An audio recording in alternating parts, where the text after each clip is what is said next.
Hello and welcome to the opening show of our primetime series, What Would You Do? If you see something and you think it's wrong, do you step in or do you step away? What people say and what they do aren't always the same. That's why our hidden cameras are so revealing. In our first scenario, we weren't sure what to expect when our opinionated man behind the counter meets the Muslim woman in a headscarf. Deep in the heart of Texas, at this little roadside bakery, bigotry is being served with a coffee and bacon. Sir, I had a question. No, ma'am. We don't serve Muslims here. I'm sorry? This is America. We're at war with your people. I don't know what you think I am. I'm just trying to get an apple. Well, you're a terrorist is what you are. So... Excuse me? You got to take your business elsewhere. We don't serve your kind here. The other customers at this bakery near Waco seem to hear everything, but they barely look at the Muslim woman, even when the language is tough to take. Get back on the camel and go back wherever you came from. Sir, I'm an American. I was born and raised in the country. No, you're not. Americans don't wear towels on their head. Muslim Americans say these are words they hear all the time in all parts of the country.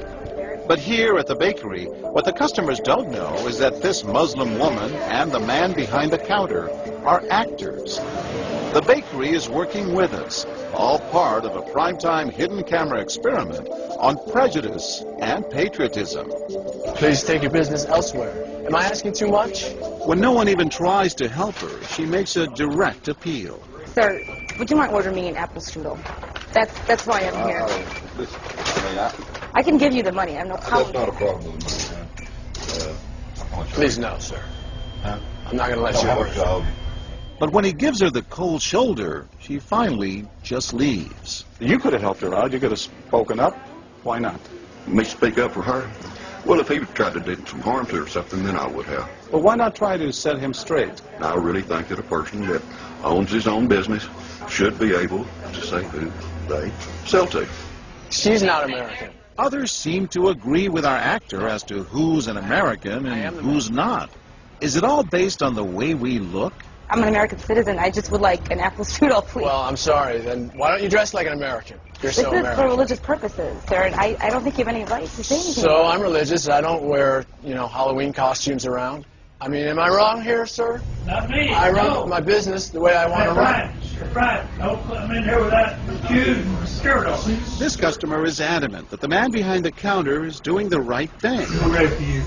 But the fact is, it's against the law to deny service to someone based on their race or religion. My name is John Quinones, and I'm with ABC News.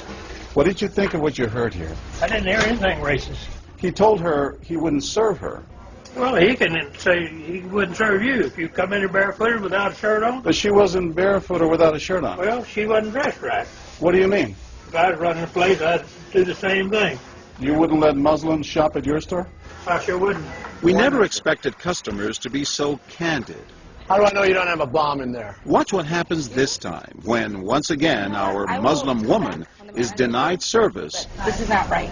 And again leaves. We reserve the right to not serve. That's right. Certain kind. That's right. That's, I appreciate saying that. I think that's the first time I've ever seen that. He not only commends the man behind the counter for his discriminatory behavior, but he gives him the thumbs up, not once, but twice, Good job. All right. as he leaves. Sir, could I talk to you, sir, for a second?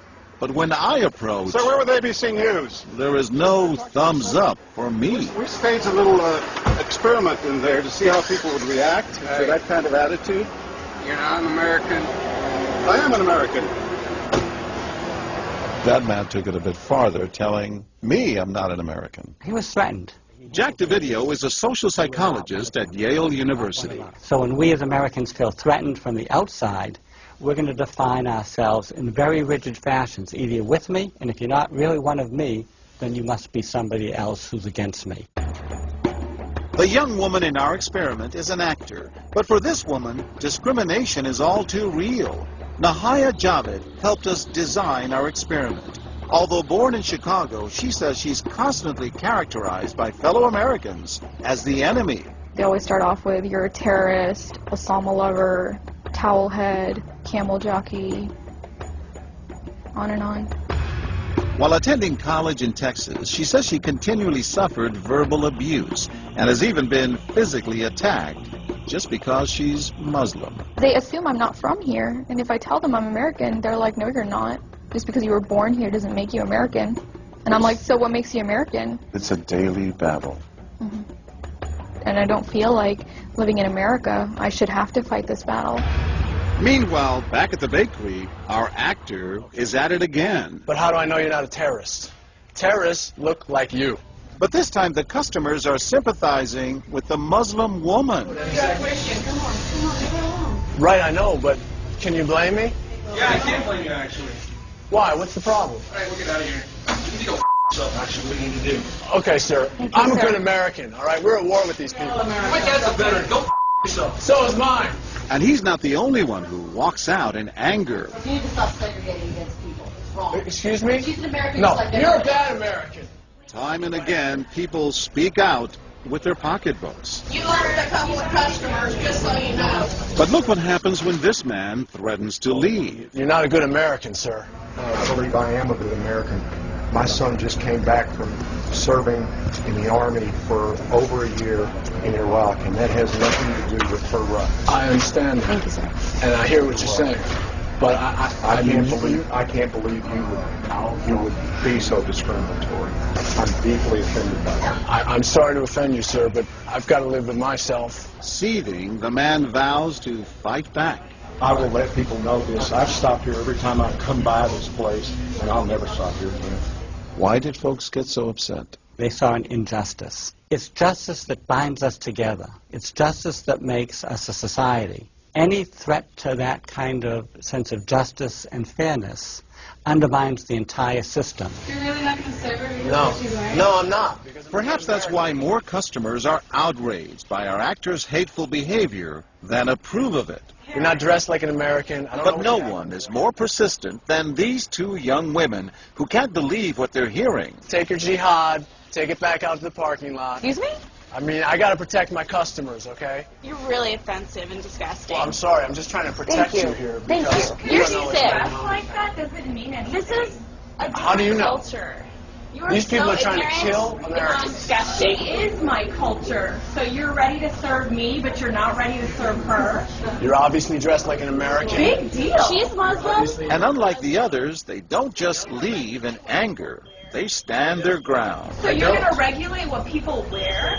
Yes, because I believe Are you the the degree of... manager? No, I'm not the manager. Can I speak to your manager?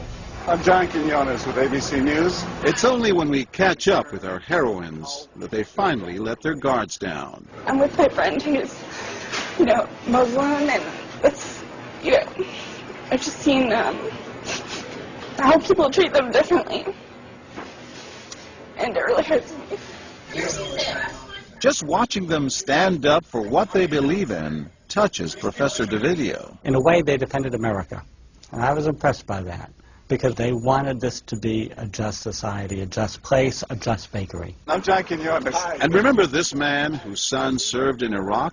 He's also moved to tears. Every person deserves to be treated with respect and dignity. No matter how In they're every dressed. situation, no matter how they're dressed. Never have we seen reactions so polarized, from a thumbs up for prejudice to an emphatic thumbs down. Go yourself. Two different Americas, both convinced they're patriotic. At the end of the day, 13 people stood up for the Muslim woman, while 6 sided with the clerk. But the majority of the bystanders, 22, did or said absolutely nothing.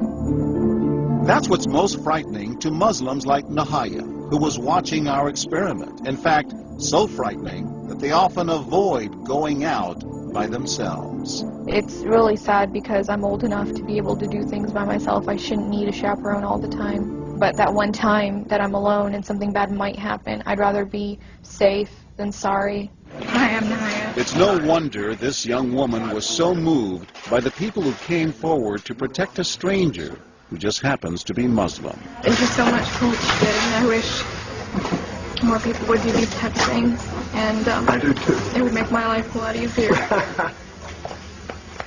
God go with you.